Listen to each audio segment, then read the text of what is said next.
We live most of our lives without realizing how much of what we do is on autopilot.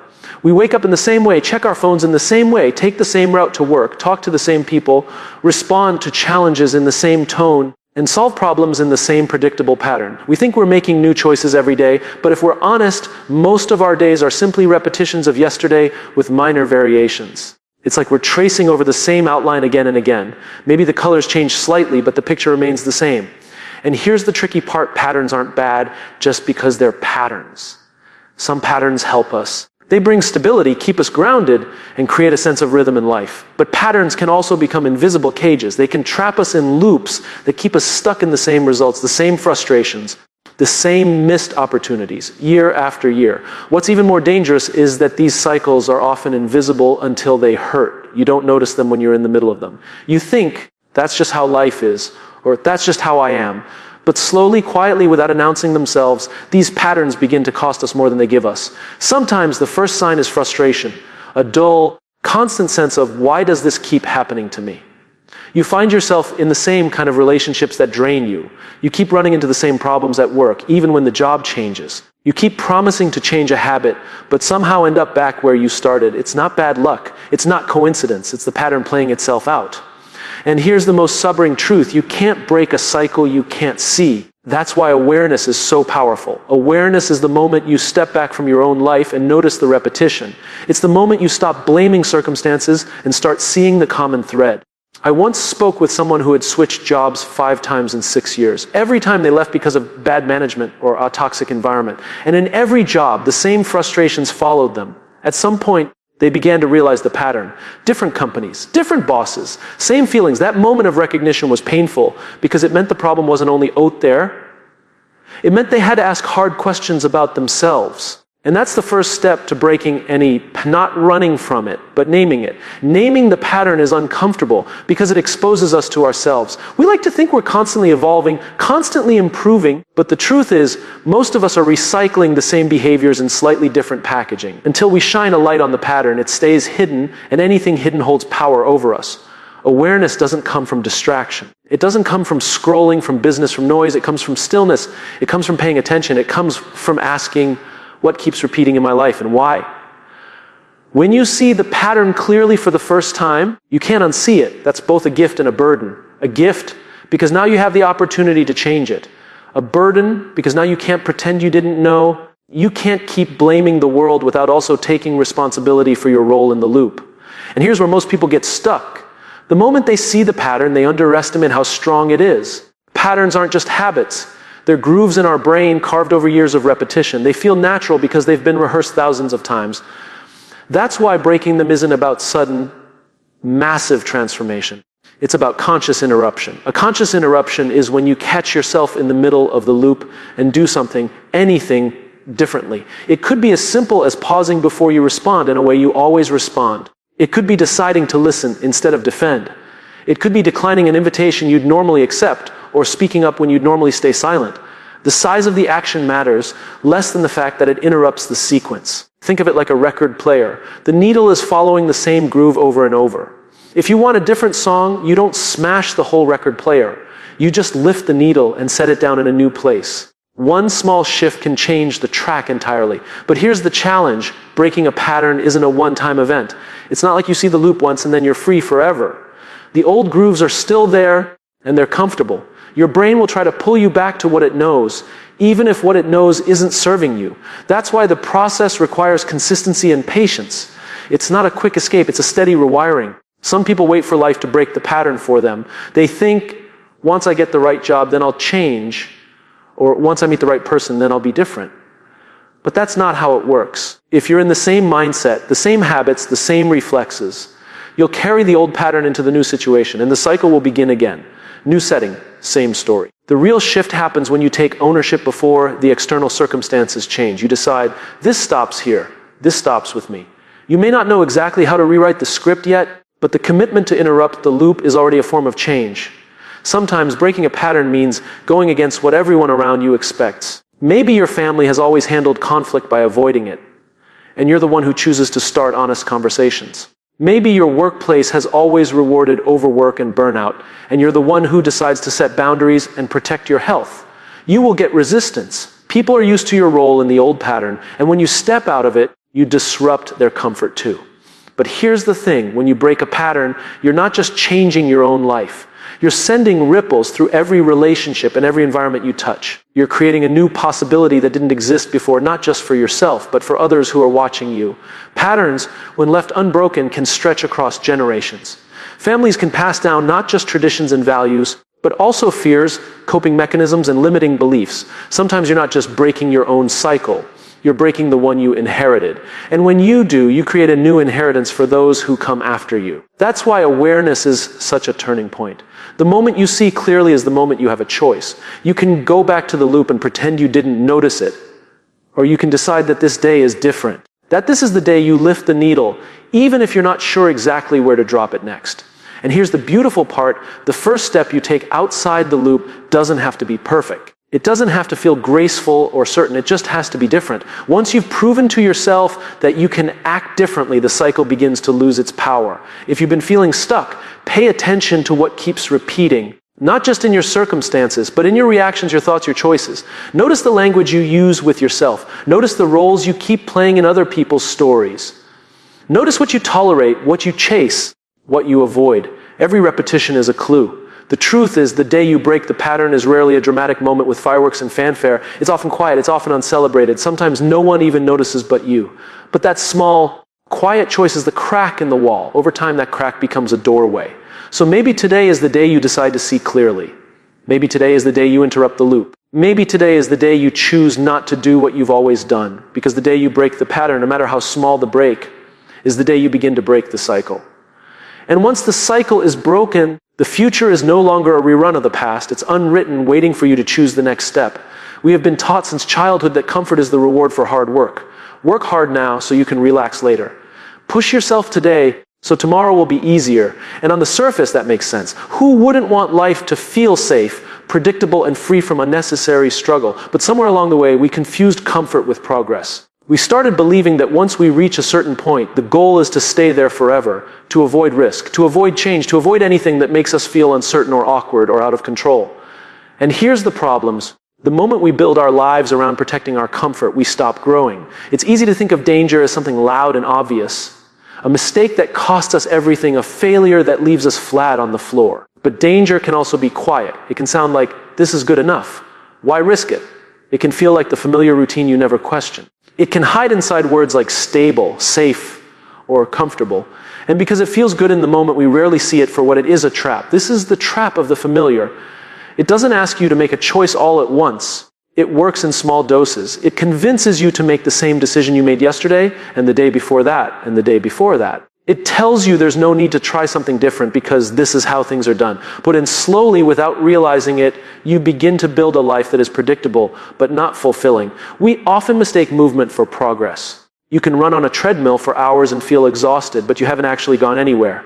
The same thing happens in life. You can be busy every day, answering emails, attending meetings, fulfilling responsibilities, and yet still be standing in the exact same place you were years ago. Comfort gives us the illusion of stability, but in reality, it's often a slow slide into stagnation. I once met a man who had been in the same role at the same company for almost 20 years. When I asked if he enjoyed it, he shrugged. "It's fine," he said. "I know what to expect. It pays the bills. Why change?"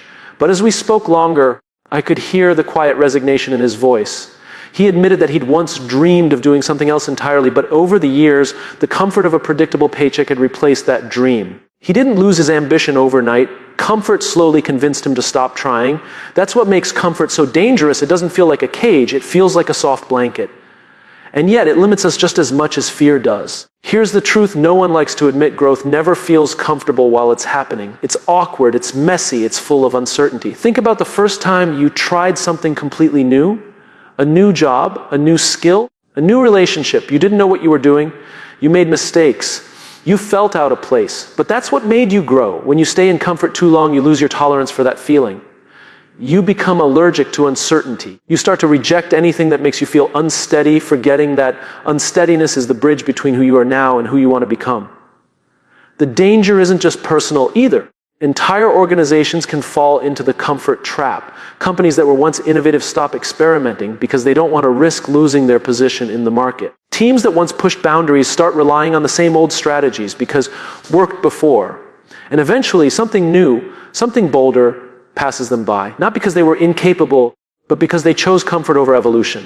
The most ironic part is that we often avoid discomfort in the name of safety, but staying in the same place can be just as risky, sometimes more. A company that refuses to adapt to new technology will eventually be left behind. A person who avoids change may find themselves unprepared when change is forced upon them. Comfort feels like control, but in reality, it often leaves us less prepared for the future. The real question is not, how do I get more comfort? The real question is, am I willing to trade temporary discomfort for long-term growth? Because that's the trade-off every meaningful change requires. People often wait until discomfort comes to them. They wait until the job becomes unbearable, the relationship falls apart, or the opportunity passes by. They wait until life forces their hand, and then they have no choice but to adapt. But the ones who grow the most are the ones who choose discomfort before they're forced into it. They don't wait for a crisis to move. They step into unfamiliar territory when things still feel fine, because they know fine is the first step toward stuck. Think of an athlete training for a competition. If they only worked out when it felt easy, they would never improve. Strength comes from pushing the muscles to a point where they're challenged, where they ache, where they fail, and then doing it again. Life works the same way. If we want to build mental, emotional, or professional strength, we have to give ourselves the same kind of resistance training. Discomfort isn't the enemy. It's the signal that we're in new territory. It's proof that we're stretching beyond the boundaries of our old habits. The first time you try public speaking and your voice shakes, that's growth. The first time you make a bold decision and feel unsure if it will work, that's growth. The first time you step into a conversation you've been avoiding, that's growth. And yet comfort whispers to us, why bother? You don't need to do this. That's why breaking the comfort pattern requires intention. It requires building the habit of choosing situations that challenge you. The challenge doesn't always have to be monumental. Sometimes it's small. Taking a different route home. Talking to someone you wouldn't normally talk to. Saying yes to an invitation you'd usually turn down. The point isn't the size of the change, it's the fact that you're practicing the art of stepping outside the familiar. Because here's the truth, the more you choose discomfort, the more your capacity for it grows. What once terrified you becomes manageable. What once felt impossible becomes your new normal. And that's how you keep evolving instead of getting trapped in a cycle of sameness. There's a certain kind of courage required to let go of what feels safe in exchange for something unknown. People will question you. They'll say, why would you risk what you have? But they won't understand that the real risk is in staying exactly where you are. If you look back over your life, the moments you're proudest of aren't the times you played it safe. They're the moments you took a leap, even when you didn't know how it would turn out. They're the moments you leaned into uncertainty and came out stronger on the other side. So maybe the question we should be asking ourselves isn't, how do I make my life more comfortable? Maybe the question is, where have I chosen comfort at the expense of growth? Because that's where the opportunity lies. It's not about rejecting all comfort forever. It's about noticing when comfort has quietly turned into a cage. It's about asking, am I staying here because it's truly right for me, or because I'm afraid of what comes next? If the answer is fear, then the choice is clear. Step toward the discomfort. That's where the future is waiting. The truth is, comfort feels good today, but discomfort builds a better tomorrow. The day you choose discomfort over safety is the day you begin to rewrite your future. And the more often you make that choice, the less power comfort has over you. Because in the end, comfort will always promise you stability. But only discomfort can promise you transformation. We often imagine that big change in life comes from big action. Quitting your job, moving to another country, starting a company, ending a relationship. We picture a moment so dramatic it turns everything around. But in reality, most change doesn't start that way. It begins with something much smaller, a single shift in the way you choose to act in a familiar situation. Cycles don't end by accident. They end the moment you choose differently than you have before. And it's surprising how often that choice is so small, most people wouldn't even notice it from the outside. Think about a conversation you've had dozens of times. Maybe it's with a friend who always steers things toward the same topic. Maybe it's a colleague who always criticizes your ideas. Maybe it's a family member who knows exactly how to push your buttons. In the past, you've reacted the same way every time, defensive, withdrawn, impatient. But one day, for no particular reason, you choose to respond differently. You listen longer, you don't rise to the bait. You ask a question instead of making a point. And in that moment, something in the pattern breaks. It might not feel like much. There's no lightning bolt, no applause. But that one decision plants a seed. It proves to you that you're not locked into the old loop. You can act differently. And if you can do it once, you can do it again. The problem is, We underestimate the power of these small changes. We tell ourselves if it's not a huge leap, it's not worth it. But the truth is, cycles are made of tiny, repeated actions. So it makes sense that breaking them also starts with tiny, repeated changes. I once worked with a leader who was known for being reactive. If someone on his team made a mistake, his voice would rise, his frustration would spill out, and everyone around him would retreat into silence. It wasn't that he was a bad person. He cared deeply about his work. But the pattern was hurting his team. After a lot of reflection, he decided to try something different.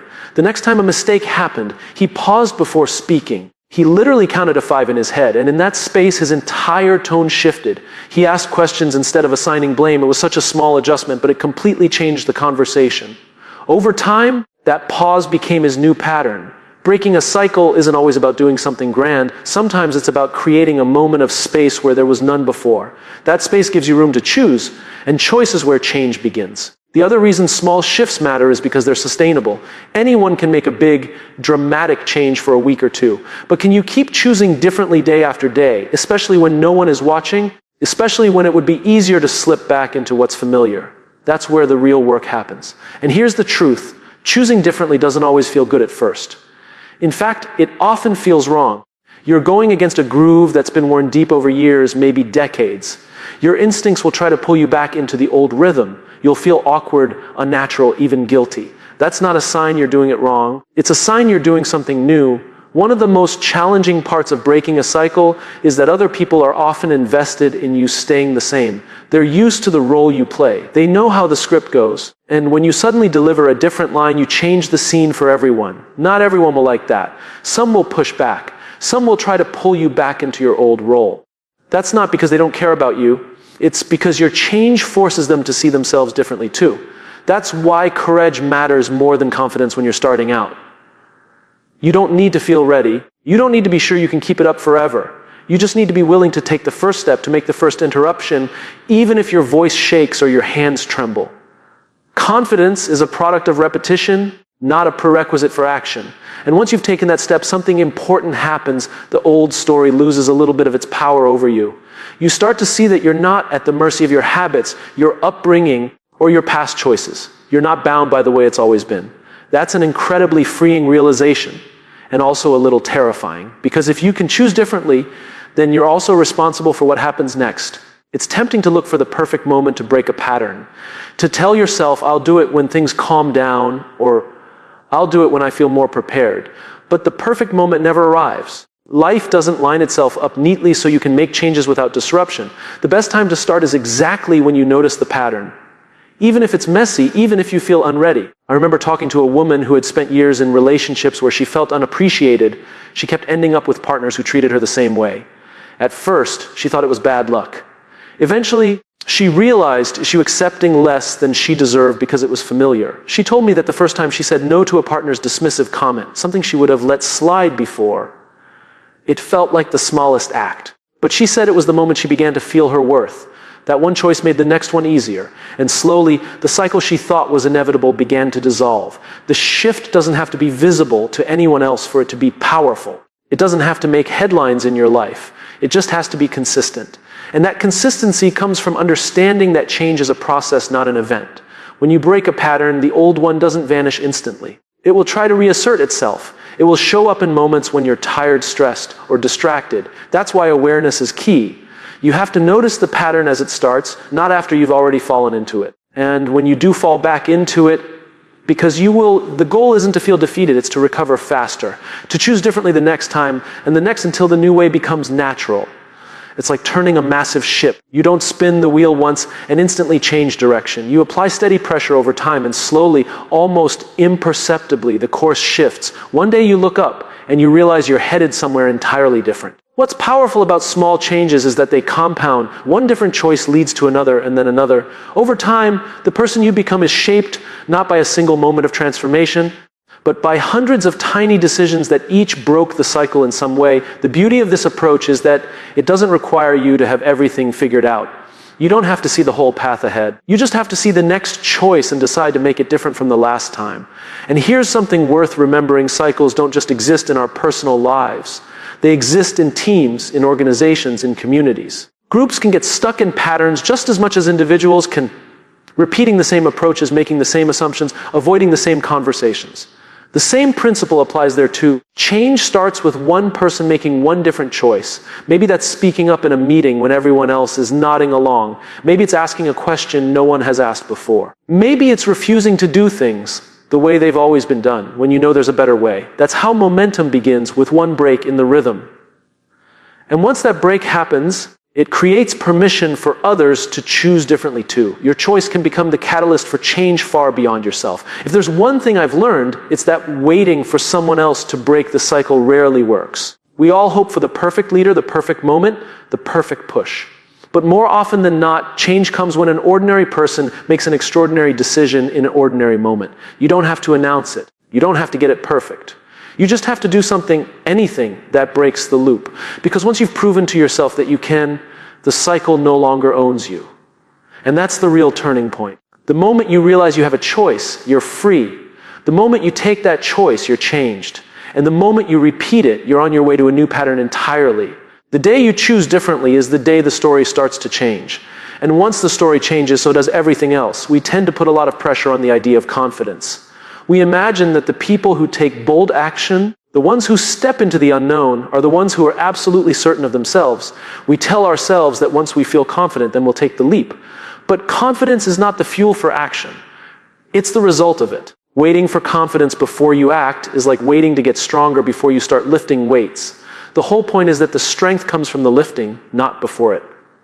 Courage, on the other hand, is different. Courage is doing the thing without knowing how it will turn out. Courage is moving even when you feel unready. And when it comes to breaking a cycle, courage is far more important than confidence. The challenge is that courage is uncomfortable by design. It requires you to step into situations where you cannot predict the outcome. Your brain will warn you of every possible way things might go wrong. You'll feel exposed, vulnerable, even foolish. And in a world where we're conditioned to avoid failure and protect our image, those feelings are hard to welcome. But this is the paradox. The discomfort of courage is the exact thing that creates the freedom we're looking for. Think about the first time you learned something completely new, maybe riding a bike, speaking a new language, starting a job in a field you'd never worked in before. You didn't start with confidence. You started with awkwardness, mistakes, uncertainty. And each time you got back on the bike, or stumbled through a sentence, or figured out a small part of your role, your confidence grew. But none of that would have happened without the first clumsy step. When we're trapped in a pattern, it's easy to think the solution is to wait until we're ready. We want to feel strong before we try something different. But readiness is not a feeling, it's a decision. At some point, you choose to act without proof that it will work, without assurance that you won't fall back into the old loop. That choice is courage. I once knew a man who had spent his entire career in one industry. He wasn't unhappy, but he wasn't inspired either. He had an idea for something completely different, a small business he'd dreamed of starting for years. But every time he thought about it, he told himself the same thing: I'm not ready yet. He wanted to have the perfect plan, the perfect funding, the perfect timing. And years went by. The dream stayed alive in his mind, but never made it into reality. Eventually, a friend asked him a simple question: do you need more preparation, or do you need more courage? It was the question that shifted everything. He realized he'd been mistaking his lack of courage for a lack of readiness. So he took a small step, not quitting his job, not risking everything, just one small action to move his idea forward. It wasn't a big leap, but it was enough to break the inertia. Courage doesn't mean recklessness. It doesn't mean throwing yourself into the deep end without a life jacket. It means taking a step that feels just beyond what's comfortable. If you stretch too far, you burn out. If you don't stretch at all, you stay stuck. The art is finding the edge, the place where you're challenged, but still able to move forward. The reason courage is so critical in breaking cycles is because patterns survive by convincing you that the known is safer than the unknown. Your brain loves predictability. It would rather deal with a familiar problem than face an unfamiliar possibility. Even when the familiar thing is holding you back, it feels secure because you know how it works. Courage disrupts that logic. It says, I don't know what's next, but I'm moving anyway. In relationships, courage might mean saying something you've never dared to say before. At work, it might mean volunteering for a project you don't feel fully qualified for. Personally, it might mean setting a boundary that scares you because you've always been the one who says yes. The specific action matters less than the fact that you're stepping into a space where you cannot guarantee the outcome. And here's the thing about outcomes. The first courageous step doesn't always lead to immediate success. Sometimes it leads to mistakes, to setbacks, to awkwardness. That's where most people retreat. They think, I tried and it didn't work, so I guess this isn't for me. But that's missing the point. The purpose of the first step isn't to get it right, it's to prove to yourself that you can take it at all. The more you take those steps, the more you build the capacity to handle the discomfort that comes with them. Over time, the cycle you've been stuck in starts to loosen its grip, not because you've solved everything at once, but because you've become the kind of person who doesn't need everything solved before moving forward.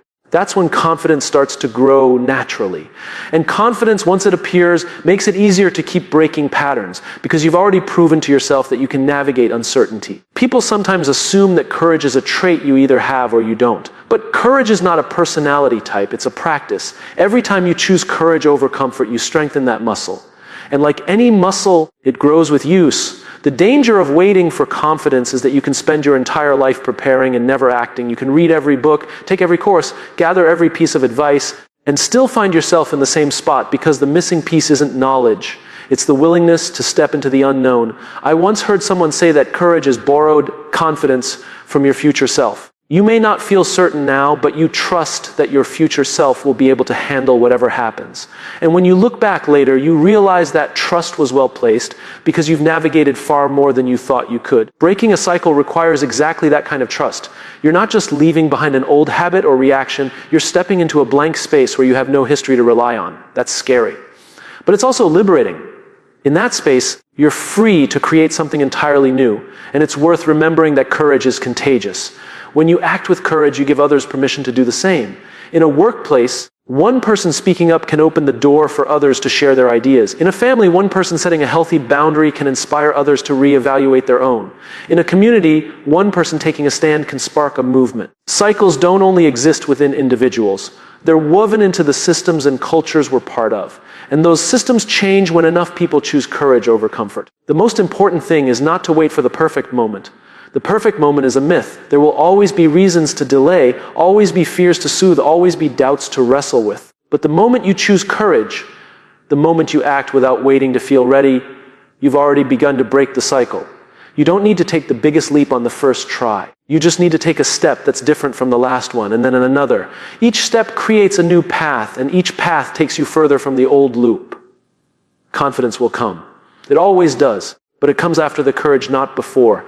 And the day you understand that is the day you stop waiting and start moving. Because in the end, breaking a cycle isn't about having all the answers. It's about being willing to step into the question, to live in the uncertainty, to trust that you'll figure it out along the way. That's what courage is. And that's what will change everything. Every story we live, every habit we keep, every outcome we repeat, it all comes down to choice. Not just the big, dramatic choices we make once in a while, but the quiet, everyday choices we hardly notice. Because in the end, a cycle is just a choice repeated often enough that it stops feeling like a choice at all.